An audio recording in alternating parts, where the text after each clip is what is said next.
Okay, welcome back to What the Truck Am I Cooking? And today we are going to be trying to make chicken and beef fajitas. So, first time again, so we're going to be doing this together, see how it turns out. The meatloaf turned out amazing. So let's hope this does as well. So what I'm going to do first is I've got my pan heating up in here. The bottom's already getting hot, and I'm going to spray it down, and I'm going to put my bell peppers and onions in and let them saute for a little bit. And then the chicken fajita meat, I got already cooked because I don't trust chicken.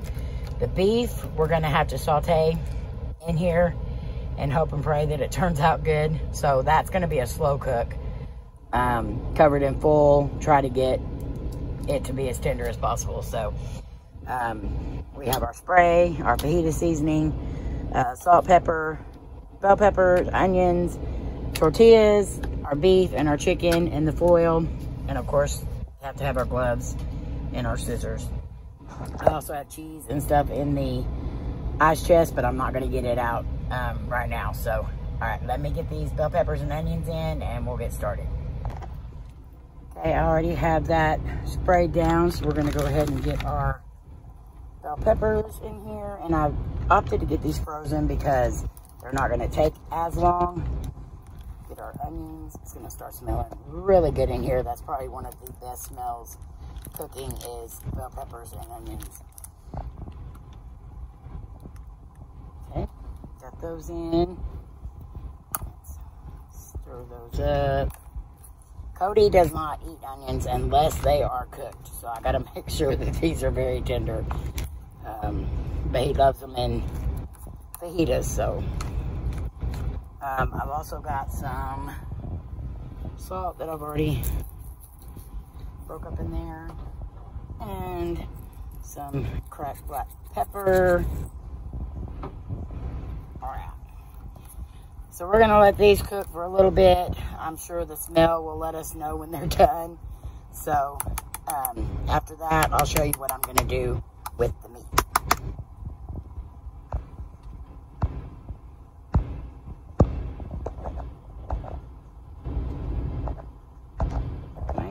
Okay, so we are going to check on our onions and bell peppers. Oh, they're cooking good. Alright, so what I'm going to do now is I'm going to do like I kind of did with the meatloaf last night. I'm going to make a little packet with the foil to put the bell peppers and onions in. And then I'm going to get started with our beef. So, and I'm going to cook the beef in the same deal here. When the meat gets almost done, I'll put half of these back in with the fajitas or the beef. And then I'll make a packet for the chicken to put on top of that and cook it that way. So, or no, I think I'm going to go ahead and cook the chicken too. So I'll just have several packets. So let me get this moved and then I'll show you what I'm going to do with the beef. Okay, so I have the bell pepper and onions in here, and I'm just going to make like a little tent like I did the other day with the meatloaf. Let me set that over to the side. And then I've got 2 deals of foil here because I want it to stay hot. So I can fold the tops together here, and then fold up the sides. And then it makes just like a little pouch for that to sit in. Then I can just set it on top of whatever I'm cooking. Okay, so the meat that I bought it already sliced up. And it was actual fajita meat because I wanted it to be tender, or somewhat tenderized. That way it's a little easier to cook, and it's in, you can see that it's in really thin strips. So that's what we want to make it a faster cook time. So I've got that spread out. So I'm going to let this cook for about 45 minutes. Then we'll come and check it, and then we'll add some of the bell peppers and onions back in to it. So I'm not going to stir it or anything. I'm just going to close it and let it cook for a while and see what that gets us. Alright, the meat's been cooking for about 45 to 50 minutes, so we're going to go ahead and check it real quick. starting to cook. Oh, I don't want that to stick together.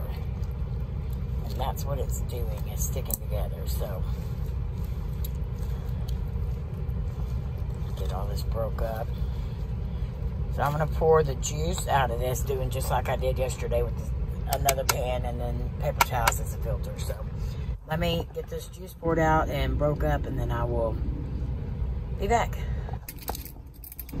Okay, so the meat, you can't really tell there. The meat is actually getting done. So what we're gonna do is we're gonna go ahead and pour some of our onions and bell pepper in there. Let's kind of get this stirred up a little bit. And this meat, I just tried a piece of it. It's actually pretty tender, which I'm really happy about. And so now that we got the onions and bell peppers in there, we're gonna go ahead and hit it with a little over half a bag of the seasonings. I don't want too much on there. Okay.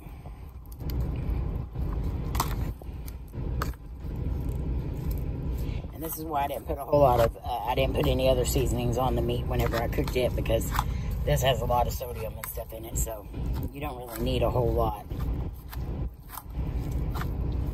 Actually smell the lime that's in that. It smells really good.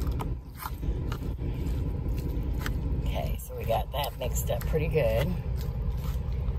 I'm gonna make sure that seasoning's all around.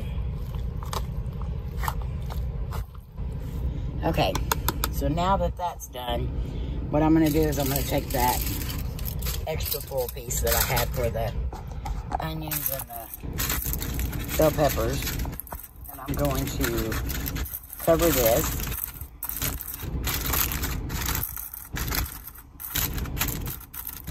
All right, so now, get all that out of the way. This is our chicken here, and you see I put the other half of the bell peppers and onions in it, and I'm gonna go ahead and use some of that seasoning, the rest of that seasoning in here.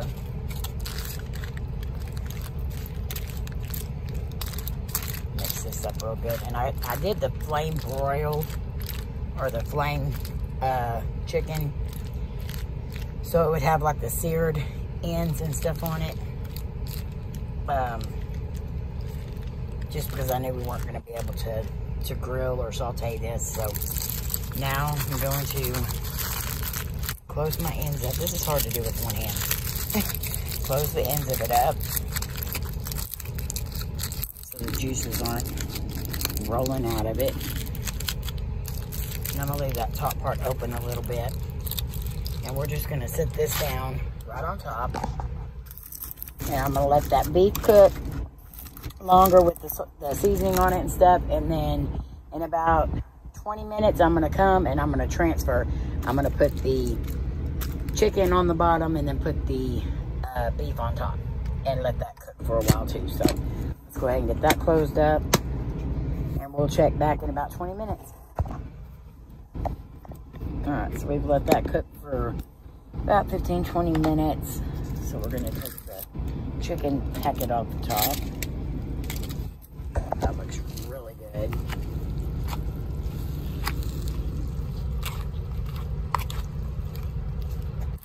Nice and juicy.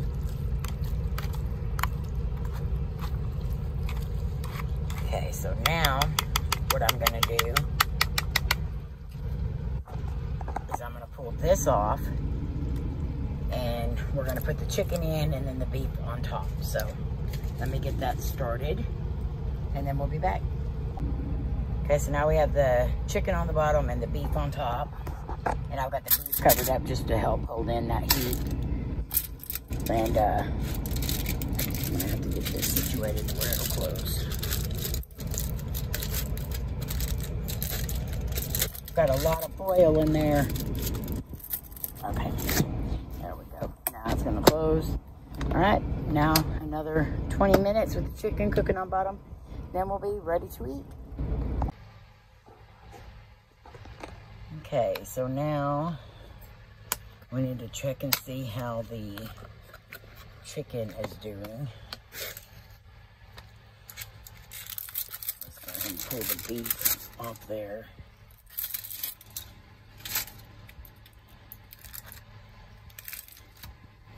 See how well that chicken smells so good. So, get a small piece here and see how.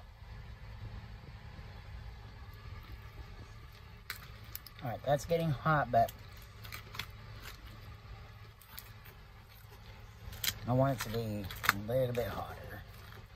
So I'm just gonna let it cook for a few more minutes. Probably about another 10 minutes. This is still plenty hot.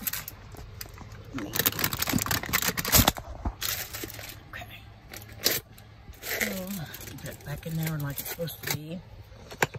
All right, 10 more minutes. Be back. Okay, I think the chicken should be done now, so we're gonna go ahead and take this off and check our chicken. Oh yeah, that's good and hot now. I can feel the heat coming off of it. That looks so good. And then our beef is still real hot, so I'm gonna go ahead and start getting some of these assembled, and then we will do our taste test. Right, so this is how they turned out. This is the chicken and then the beef. And so we're gonna go up and do a taste test real quick. All right, you'll have to excuse how I look because it has been in the high 80s the last couple of days here. So we are going to taste test this. This took about a little over 2 hours to make. But that was because we were alternating the ingredients. So let's see, I'm gonna try the chicken one first, see how it turned out.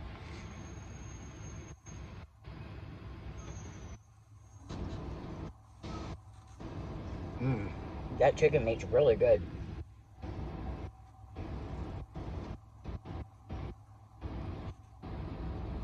I'm actually surprised these turned out.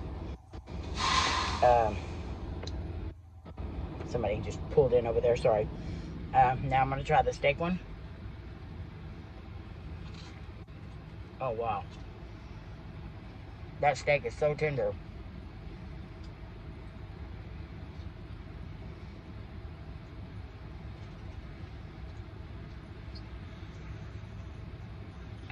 I think I like the steak better than the chicken, but they're both really good. They both turned out great.